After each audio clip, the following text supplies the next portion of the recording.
just reading this book by this rather old guy. I think you know him. But he's somebody that I've admired, both for his insights on life and his understanding of the universe. And this quote by Albert Einstein goes like this: "One cannot alter a condition with the same mindset that created it in the first place." Okay, so what mindset will work? Well, a solutions-focused mindset gets more problems solved than anything, period. Now, right now, changing your mindset and becoming a solver is the easiest, the most effective, and the fastest way to de-stress and build authentic happiness. And in this video series, I'm going to show you why and exactly how to do it in your life. And in the process, I'll be showing you the 3 biggest mistakes most people make when faced with problems. So why show you mistakes? To avoid them, of course, so you can stop increasing your stress and instead increase your happiness. To begin reducing stress, you don't need weeks of training, you don't need a coach or therapist, and you definitely don't need magic pills. But more on that later on. And this approach has behind it more than 20 years of theoretical development, clinical practice, empirical research, as well as the experience of regular folks. So in this Solutions Mastery, you really learn how to be the boss of your life. But let's back up for a minute. But why this? Why now? Now hang with me because I'm working on connecting some very important dots here. So let me put this in a nutshell. Ever since 9/11, the need for crisis management plans has been all too obvious. But in fact, they've been around for a long time and used in many different situations to reduce loss and damage. You will have seen them as fire emergency plans, flight emergency plans, business continuity of operation plans. The CDC has plans for pandemics, and then there are severe weather plans, power outage plans, hurricane escape routes, standard operating procedure for dealing with data security. But do you have a personal crisis response plan? In my 15+ years of working on, as well as training and advising hundreds of people involved in world-level problems, in the intersecting areas of interreligious peace building, crime prevention, and women's issues, plus working with and advising diplomats, religious thought and political leaders, parliamentarians, heads of state, former and sitting, as well as civil society leaders, volunteers, and many good friends. In all of these world-level discussions and initiatives, there's never been talk nor understanding of personal crisis or personal challenge response plans or any kind of role that personal crisis response may play in global dynamics. And definitely no understanding of what is entailed in strengthening individuals' capacities for dealing with difficult or challenging situations. So what I've seen for some time is that most people have no idea of the cost of not being solutions focused in their lives. Plus the fact is that 77% of Americans are suffering physical symptoms of stress, and I don't know what the global percentages are. What I discovered was a rather fascinating and very powerful missing link. And you'll begin to see this more clearly by the end of the video. But for now, back to considering the remarkable efficacy of the solutions-focused approach that I discovered over time in my years of international social action. In group after group, focusing on constructing solutions together did 2 things really well. It helped us turn roadblocks and difference into progress, and emotionally charged paralysis into passionate, committed action. Of course, I suppose if you can only do 2 things well, then those are 2 pretty good things. So let's start off by talking about the shift from paralysis to action, about how focusing on solutions changes more lives faster than any other technique out there. But first, let me ask you a question. In your life, you want to help your loved ones, take care of your own stuff in life, stay healthy and be happy, right? Now, have you noticed what the Teflon Tonys and solvers do when it's their time to deal with challenges? Yep, they focus on solutions. So as the leader of your life, can you tell me the last big, and I mean really big success story where the hero did not focus on the outcomes, did not focus on the solutions they wanted? And there's a reason for that. A solutions mindset is not just great for sticky problems. Having a solutions-focused approach fast-tracks happiness. Now, what you need to know is that when the smartest solvers in the world are using techniques that can and have helped people get unstuck and back to what they want to be doing in just days, it's something you need to pay attention to. Now, here's a very recent example where I worked up close and personal, helping guide them through an amazing tangle of problems. Now, this lady, she called me out of the blue. I hadn't seen her in years. Not only was her job very high stress, in fact, most in her field end up in counseling just to manage the horrible stuff they deal with on a daily basis. But she was dealing with a disintegrating marriage, a long-term back problem that had deteriorated under the stress of her situation. She was separating from a high-demand religion, and on top of that, she had a psychologically abusive boss and was facing up and, well, yes, ended up losing her job. Well, if that doesn't stack up to something pretty horrible, I don't know what does. There was no rest anywhere for her head or her heart.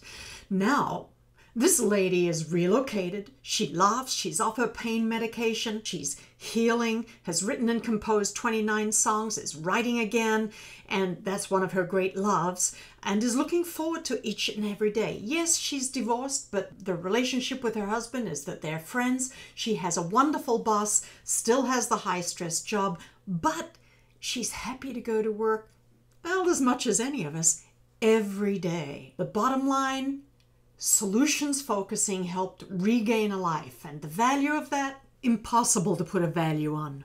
My friend, developing a solutions mindset literally transforms lives. Now, I know that when you stop to think about this, it just makes sense. But for whatever reason, you just haven't been trying to do this, or you didn't know where to begin. Maybe you think it's a fad, or you're going to wait until some more testing's been done and someone comes up with a system for how and when and where to use it. Let me save you the trouble. It's been tested for the last 20 years, and the finer details of what works have been worked out big time. But before I start talking in more detail about the solver's mindset as a master personal success strategy, first I need to tell you why focusing on solutions is also cursed. But whoa, cursed? Well, what I'm about to tell you is far more important than the message in any of the guru seminars. So here's the thing. Most people are freaked out by problems. They're afraid of being embarrassed, of being seen as a loser, and are afraid of losing face. Even most adults are freaked out by problems and are more comfortable under the blanket of self-pity, along with the confusion that they already know. That fear is familiar, it helps get us sympathy, and we don't have to do anything, especially nothing different. So then we go ahead and use our me time, reliving the problem, discovering who did what, when, and developing stories about why, all in high definition and stereo. We become the expert of the problem. Now, this blanket of fear keeps us tangled up in our 3 big mistakes. You know, the ones that I said we would go over in this video. And these are mistake number 1, thinking you have to really completely understand the problem in order to solve it. Number 2, not knowing either what good personal goal setting is or how to go about doing it. And mistake number 3, thinking that when someone, or perhaps yourself, think that when someone doesn't reach their personal goals, they either didn't want it badly enough or they simply didn't have enough willpower.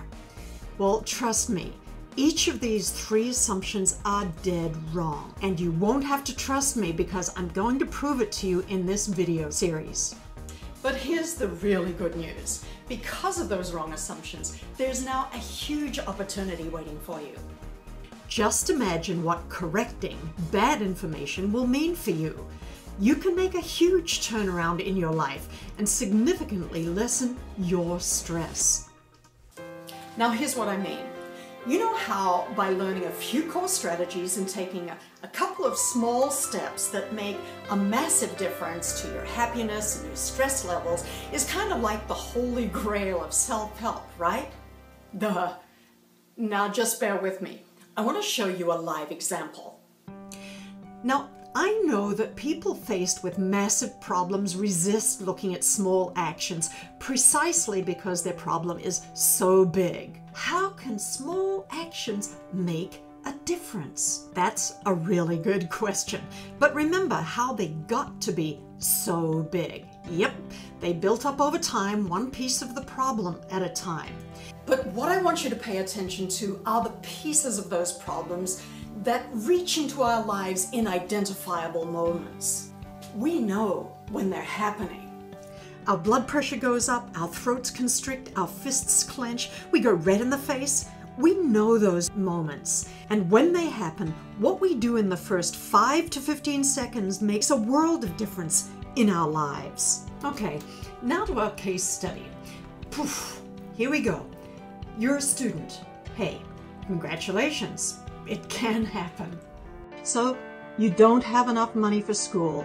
So you are relying on getting all the student loan stuff in place, getting cooperation from your parents to get the loans you need, and of course, you've got to jump through all the hoops needed to get yourself accepted at a school of your choice, get registered, and to get relocated. Finally, you head on into the student loan office as part of the whole registration hoop-de-doo, and you happen to meet up with a trainee there. So she doesn't really know all the ropes yet. She doesn't really know what she's doing. And yes, you just made it into your new city, and orientation starts in a couple of days. Now, for whatever reason, your dad thought he had sent everything in for the Parents Plus loan, but hadn't, or at least FAFSA is still waiting for that final document, or it's on somebody's desk somewhere. Who knows where it is? All that means is that the school doesn't have the money showing up as having been paid, and so the trainee lady is ready to cancel your student registration. Now, you're in a new city, you don't know anyone, you haven't even moved into your apartment because you can't. You still need to get approved by the rental company. You don't have internet, you can't print things out, your phone is almost dead, and the lady says, well, sorry, but if we don't get the money by tomorrow, we will have to cancel your student status. Great. I don't know about you, but alone in a new city, starting at a new school, all I would want to do is to wake up and worry about my backpack pen and a notepad or tablet, getting my books read, getting my class schedule straight, and finding out where lecture halls were. My idea of a good time is not trying to find out who messed up, to have to stand in another line in hope of this time speaking to someone who might actually be able to help me, or to figure out how to put several $1,000s that I don't have in the school's account before tomorrow. The point is, life happens every day, and so often there are complications. Some of these complications are much worse than this. But even here, in the moment, tensions rise, barriers seem to mount, dark clouds gather, frustration swells, confusion, agitation, and anger grow, and relief is just not in sight. What can you do to make a difference? Now, here's the real juice. Let's look closely, very closely, at these first 5 to 15 seconds. And for argument's sake, I'm going to walk you through 2 different scenarios. Oh boy. The news is like a punch in the gut. Another one. Why does this happen to me? A dumb lady in the financial office, she obviously doesn't know what she's doing. And of course, I had to get her. And now I have to pay for her ignorance. On top of that, the problem is that my dad didn't send in the signed form like he said he did. Typical. He's of little or no help. Again. No wonder I'm in a bind. The whole system is effed up because, besides, I shouldn't be needing to get this extra money because I should be being counted as an in-state student anyway. So I shouldn't have to be paying the extra fees in the first place. About 5 seconds or so have passed. Continuing on.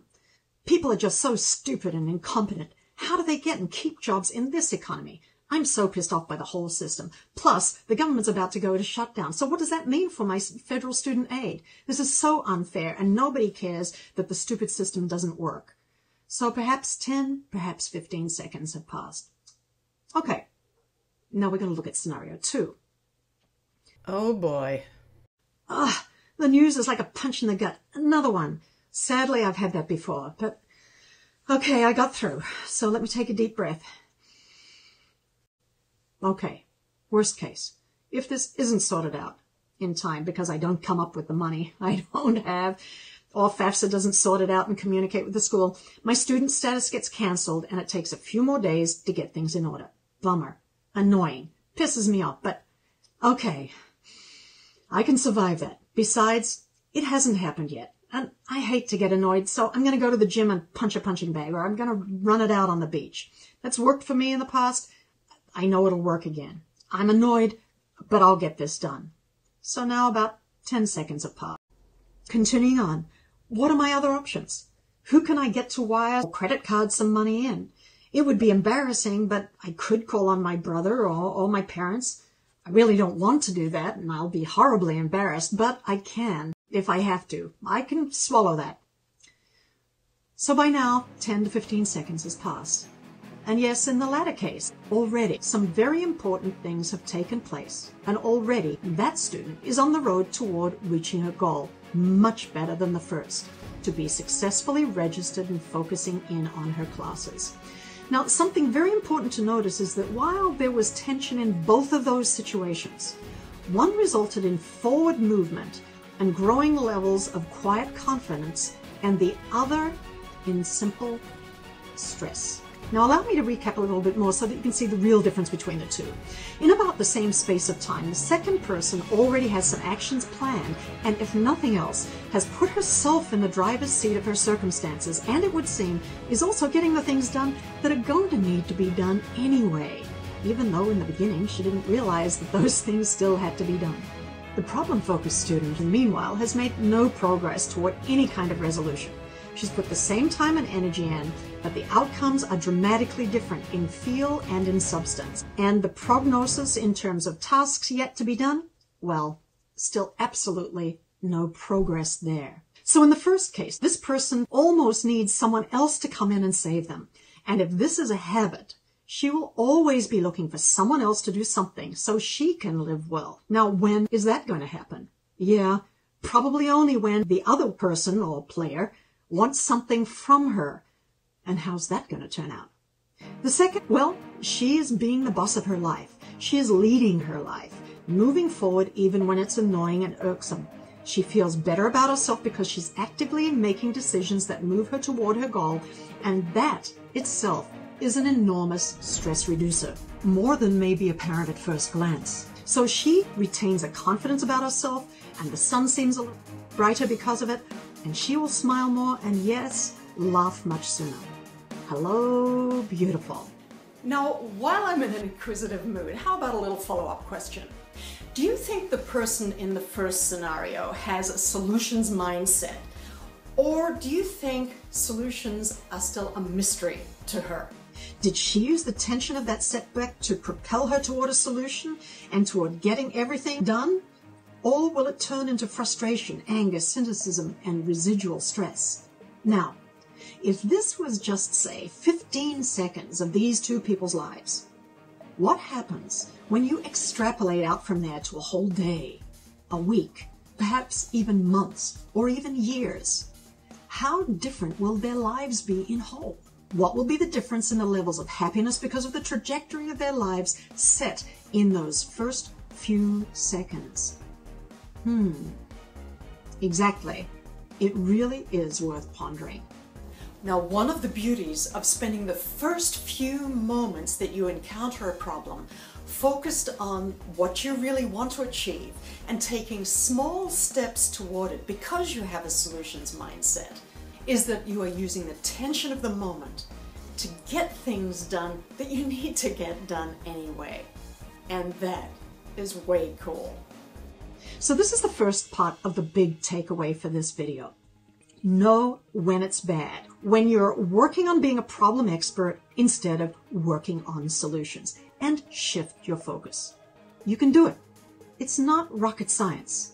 It's a choice. It's a choice you didn't have before, but you do now that it's been brought to your attention. So notice what's happening in those first 5 seconds, the first 5, and make a conscious effort to switch your focus onto solutions building. This is absolutely something that you can do today. Try it when some even a little annoying thing arises. Notice and switch. And now I want you to do a little math so that you can see even more clearly what this shift will do for you. Don't worry, I'll keep the math simple. I want you to be honest. Hey, it's your life, no skin off my nose. How many minutes in your day do you spend ruminating about a problem, wishing it were not happening, reliving who said what, asking why does it keep happening? How could this happen? How could this be happening to me? How many minutes do you lie in bed worrying and mulling over, or perhaps plotting revenge, real or imaginary? How many minutes do you spend telling your friends about it, or sharing another aspect of the story that you hadn't told them before? What about while you're driving? Do those conversations seep into your meditation or your prayers? Perhaps you are now researching the problem so you can better understand it. 5 minutes here, 10 minutes there. Now, let's be modest and say 30 minutes a day you spend worrying about that problem. You probably actually have more than one problem that bugs you every now and then. But anyway, let's be modest. On the other hand, I happen to know that there are some folks that would definitely spend at least an hour, and easily more all told, including the hours they lie awake at night revisiting the problem. So let's do some quick math here. 30 minutes a day. How much time is that in a year? Okay, it's about 180 hours per year. Round figures. I've just rounded that off. Now, if, on the other hand, you were investing 60 minutes a day, that would be 365 hours per year. So let's look at what that 30 minutes a day and 60 minutes a day means in terms of a 40-hour work week. 30 minutes a day ends up being over 4.5 40-hour work weeks a year. And if you invest 1 hour a day only, that means you have invested 9.1 40-hour work weeks a year. That's like 2 months of work weeks invested. Now that's dedication. And now that you know how important those first few moments are when a problem arises, by watching the next couple of videos in this series, you're going to learn enough to completely separate yourself from your old ways. This is why we are going to go even deeper in the second video into the first 5 seconds, so I can give you specific actions to take. That not doing well in these first 5 is costing you. And I want to make sure that you stop giving yourself unnecessary grief, and how you can use the energy of the moment, the tension, the emotional and mental poignancy of the moment as a way to get things done faster and better. In short, I want to give you specific steps to take that will make those moments constructive moments that do not add to the negatives or waste time and energy. So while other people are busy turning difficulties into even greater stress, and keeps them awake at nights listening to the growling of the lions in the dark, so to speak, you will be using the tension of these moments to catapult yourself into a much better circumstance. Now, this reminds me of the surprise of the Dalai Lama when asked what surprised him most about humanity, and this was his answer. Man surprised me about humanity because he sacrifices his health in order to make money. Then he sacrifices money to recuperate his health. And then he is so anxious about the future that he does not enjoy the present, the result being that he does not live in the present or in the future. He lives as if he is never going to die, and then dies having never really lived. And hey, the Dalai Lama is not talking about 1 or 2 strange people. He's met many, many world leaders, people at all levels of life and types of lifestyles. The point here is, people don't live well. And this brings me to the second big takeaway. And I want to give you something that will help you take significant steps towards improving your life. And I call that the CRP. So what is a CRP? Well, you've heard of fire safety plans, emergency preparedness, standard operating procedures for data transfer, financial security, clinical investigations, and on and on. But what about personal crisis? You have a plan for handling difficult moments? That is what the CRP is. It's a challenge response plan. And in the next video, I'm going to go more in depth into those first critical 5 to 15 seconds and break it down into 3 essential steps. So after today, you know that if you choose, your life can be different, very different. Because now we've shone a light on the importance of those first few moments after a difficult situation arises.